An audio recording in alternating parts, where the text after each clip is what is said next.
interested in hearing some of your experiences with respect to, your marketing strategy, what's worked, what hasn't worked. Because this is also a peer learning environment. So you may be able to share something with someone faster that they went at Pepper. Alice. Hi. Mike James. Zero Radar Visit. I work to big firms for an adequate sense of how cold pro together. What I count in other firms that doesn't quite fit the way I do that is that they will throw pay to cave the information and, it's time to put together a book. Oh, yeah.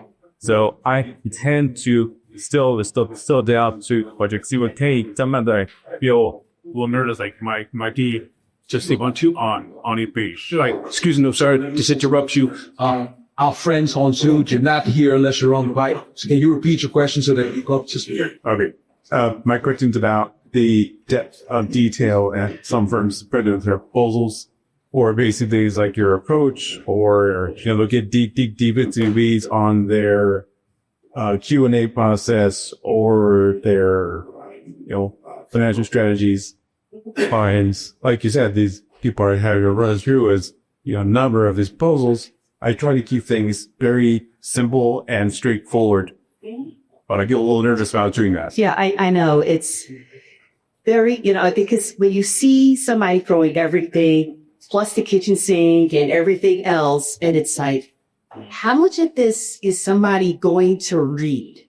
As opposed to, it's like Dracula, just at that. It's like, all right, we want to keep it simple. We want to keep it concise. So your approach, I actually agree with, where we want to cover all bases. And what's the hesitancy I have? I don't like to give out a lot of information because, are you giving away your secret source? Because remember, this stuff is spoilable. And if somebody debriefs and it's like, oh, wow, you got all these strategies. I'm taking this as my own.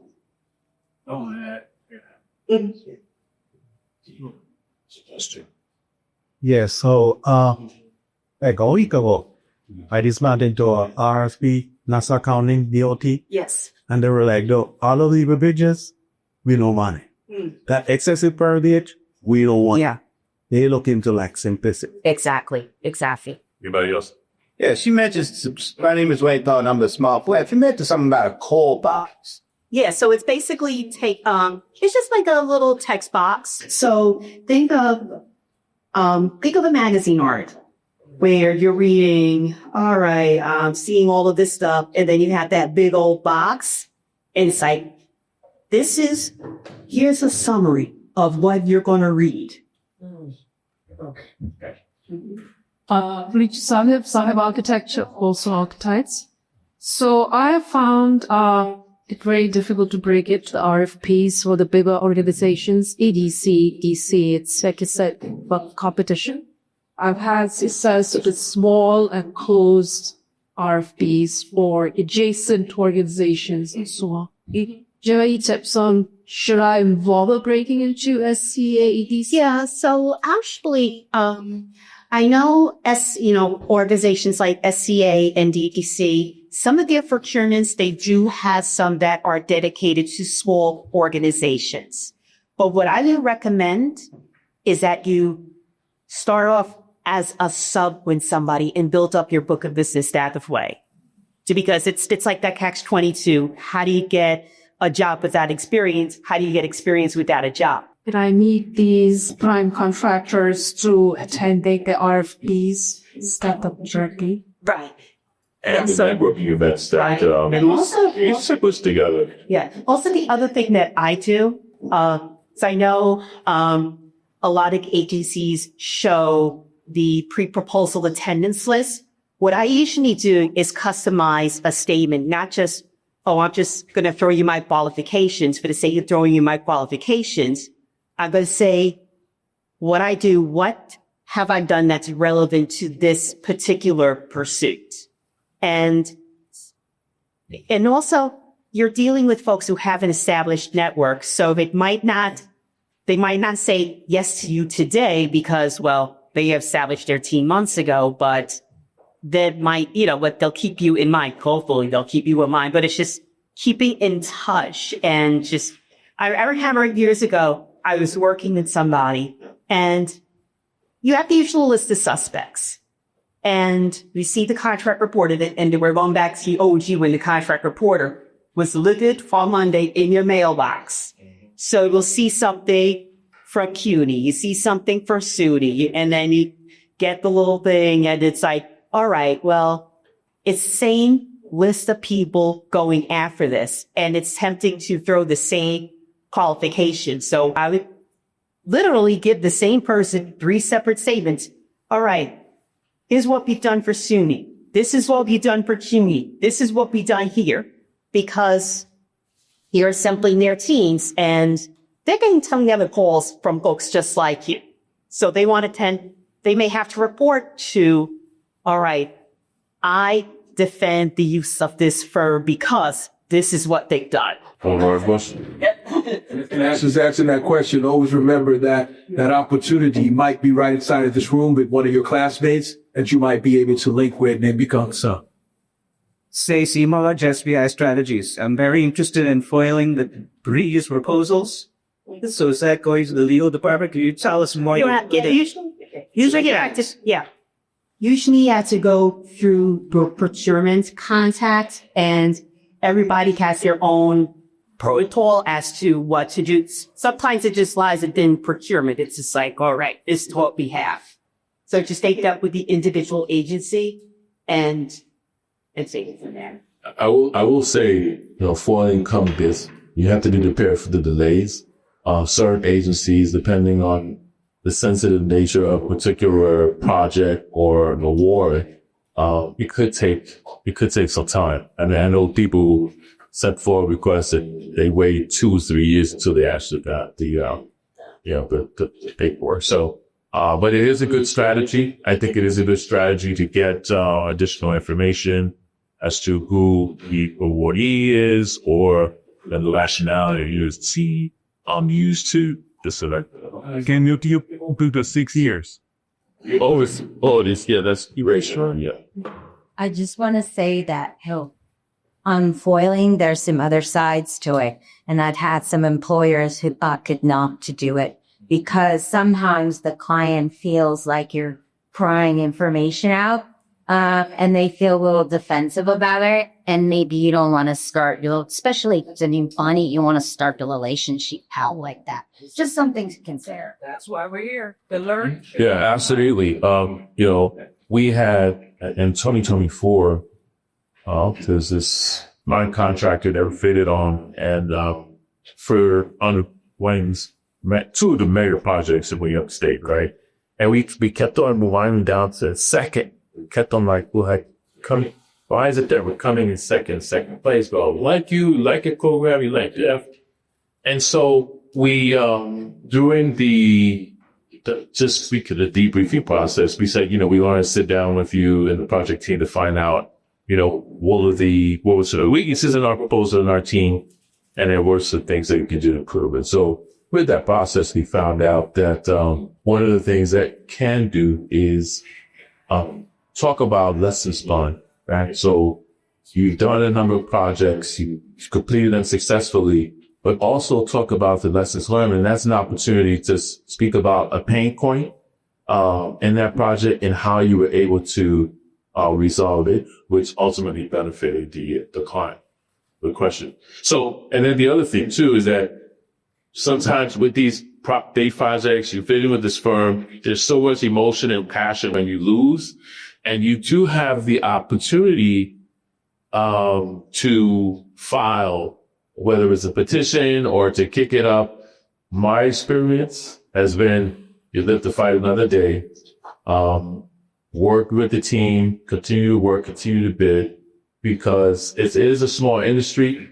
And unless there's so much on the line, I would just hold on. We have a question in the back. Hello, I'm Vic Soriano from United Solutions. So let's see. How are you? Yeah, thanks.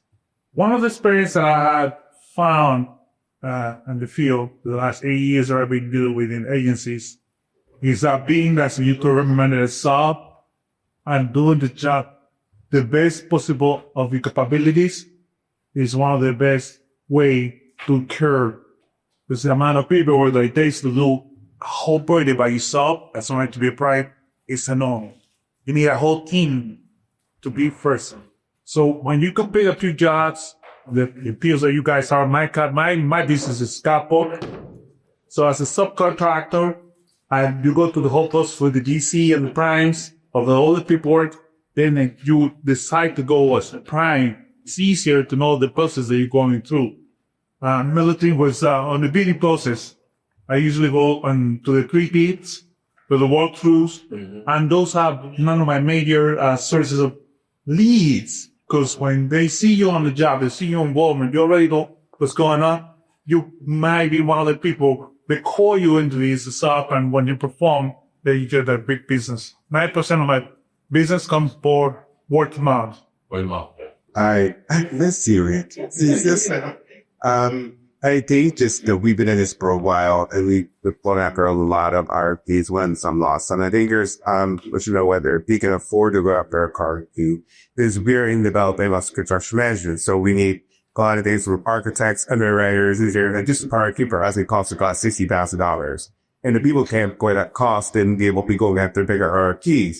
So they may want to look at the discussions. You don't have to do that much of an uplift. You just have to, make some relationships and possibly your capability savings and just be in some place where we're going to end up to be the deal to award it to you. Because, like I said, for us, like, it's not just College Rutgers RFP. Like, okay, we're running Rutgers RFP with hours and consultants submitted about a $70,000 RFP. So we need to make sure we make that investment. If we're not getting that money back, we eat that every time. That's exactly right. Excellent. Party words. And something I did not put in my slide.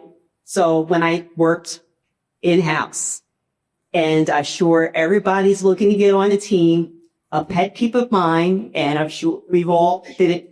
Hi, I'm MBE certified. Can you put me on your team? It's like, so there's one phrase that I learned years ago. Lead with your qualifications, but close with your certification. You're all qualified in your respective fields. Show relevancy. So it's like, I provide X services. I've done them here, here, and here, and I happen to be certified. Excellent. Let's give this group a round of applause. Frankie, sending to you, bring the next presenter. She's going to give you some more background and some more nuggets about marketing, and then from there, we're going to take a 5-minute break, and then we'll have a business development session. I have some very important news to share with you with respect to prime contractors and mega projects that have been talking with us, and they want to get to know you and do business with you. So hang tight, and we'll get that going. So very briefly, Elizabeth Archer is a 30-year RP professional. She's been in a number of, she worked with a number of top architectural firms. She's currently the AVP of Economic Inclusion at McKissick & McKissick, and very, very well connected in the industry. So she's somebody you want to talk to, listen to her strategies around getting more work, and that's what we're here to talk about. Without further ado, Elizabeth Archer.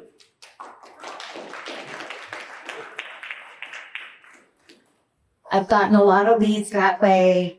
And I noticed in construction that there's sort of a resistance to it. Anyone here resistant to LinkedIn? One.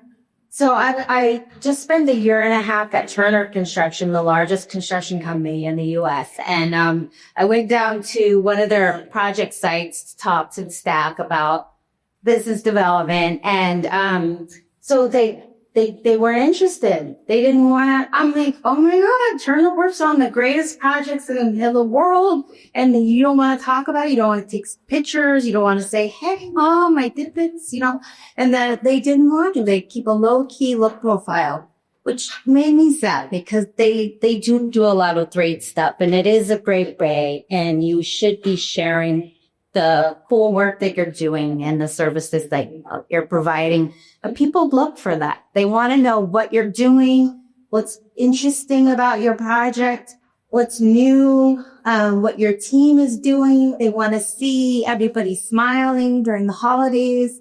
They wanna get to know your company and the soul and the culture. And LinkedIn is a great way to do that. So, Adler mentioned marketing, head of marketing. I did marketing for a long time. It was a burnout because what Liz does is brutal.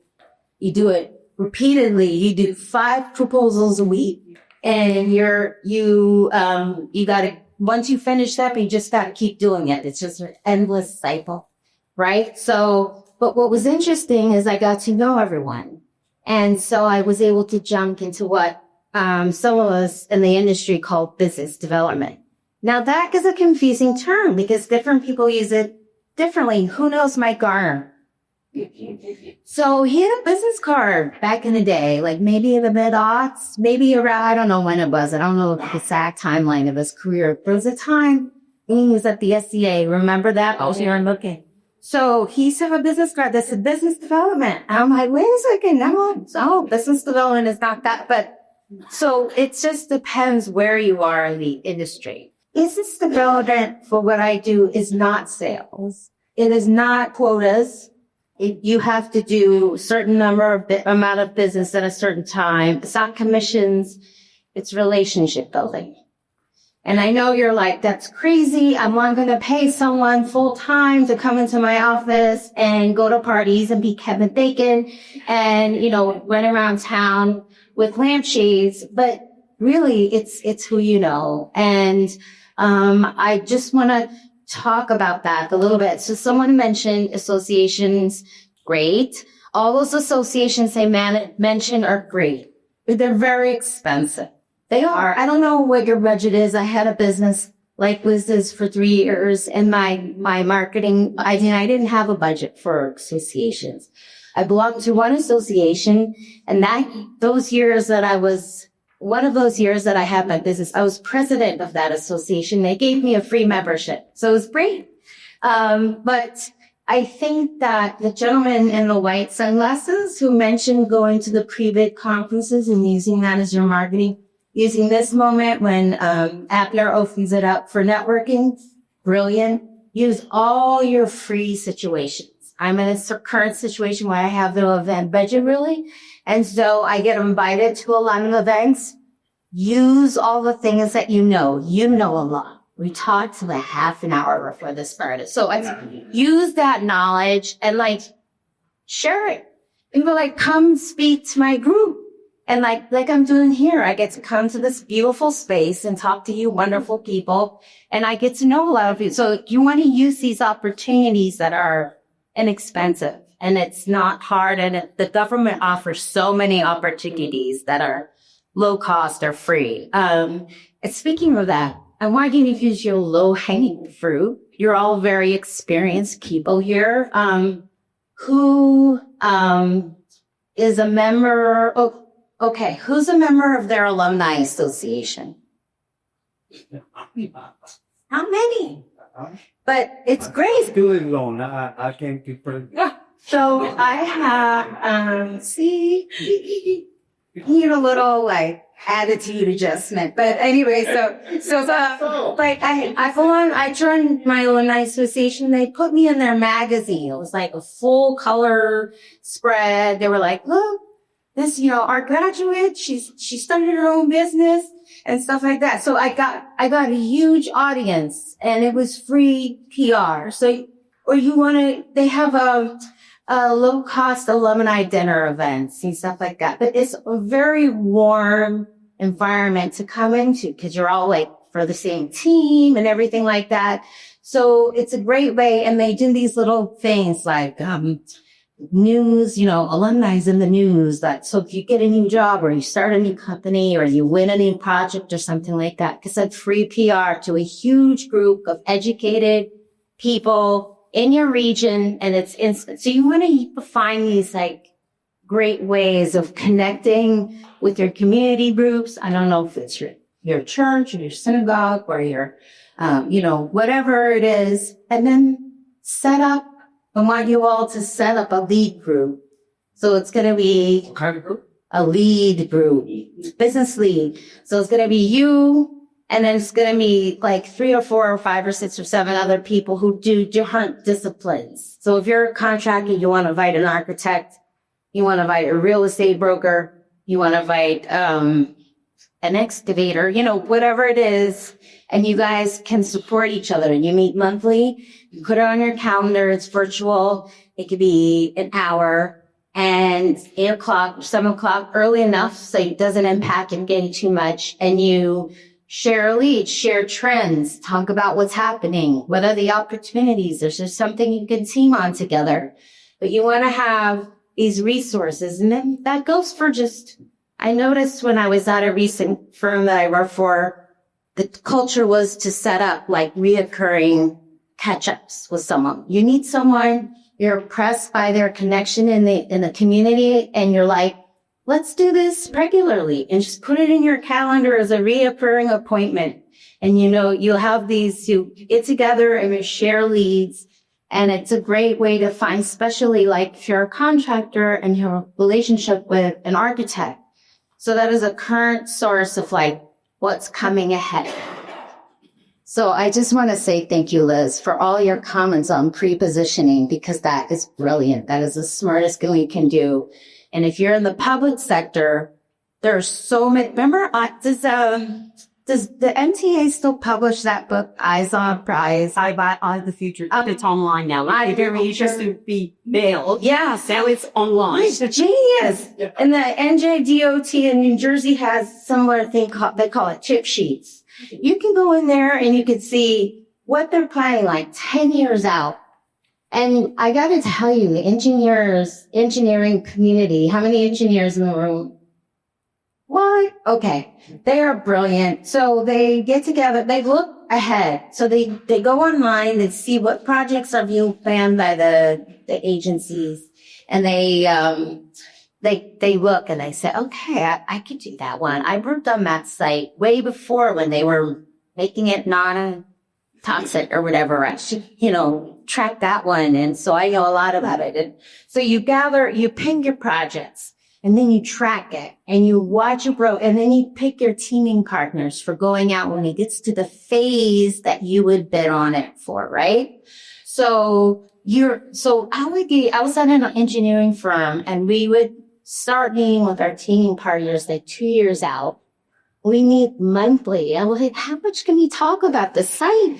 But then and we'd plan and we'd strategize, and we'd say, who are going to be the people reviewing this proposal? Like, it was like really in depth, and so by the time the proposal came out, the RFP came out, the proposal just was like almost written. So the more you can prepare like that, better. How many people do private sector work? Okay, cool. Do you talk to the real estate brokers? Yeah.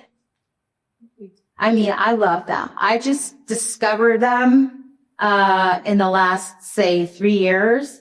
And they know if the tenant is doing their fit out or if the building owner is doing the fit out. They can refer you. If they trust you and know you enough, they can refer you. They know all about the building. They all because a lot of them do research for the communities where they sell. So they know all about the community. I mean, they know so much, and they're great. And all they want is a drink. And, so you just bring them over and, Or steak dinner. it's steak dinner, right?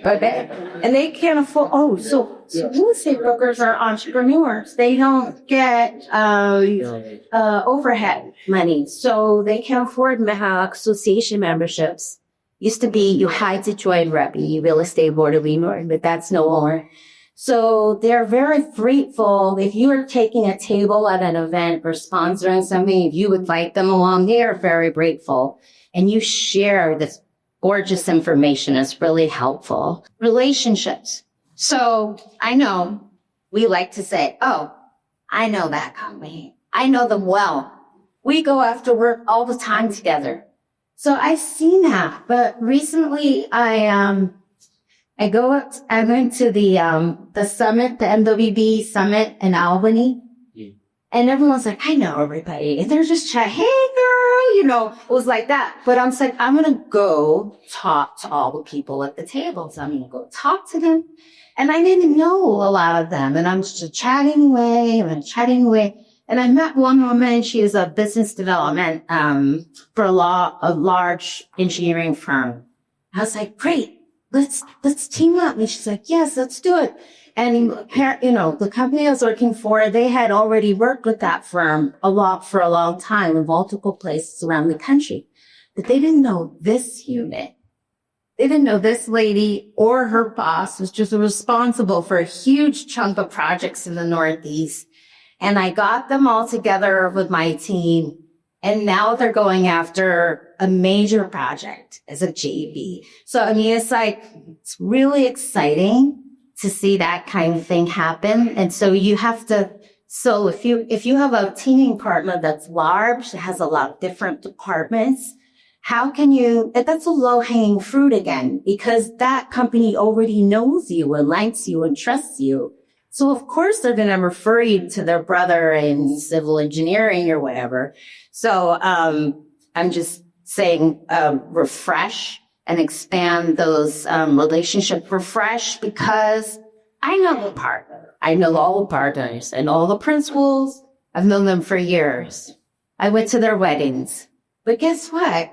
They retire. So you need to, you know, get yourself and your staff to start, you know, getting to all the different levels. When I was at Turner, I organized these huge meet and greets, and we would try to target. We'd ask the principals at the other firm, can you give us the names of some of the, you know, junior staff, the, you know, mid-level. And so when we have our networking events, there was all this great props, you know, age crossing and stuff like that. And so we had these real good, strong connections. And so that's what you want to do. You ever have the opportunity to hire a business development person, let them do business development.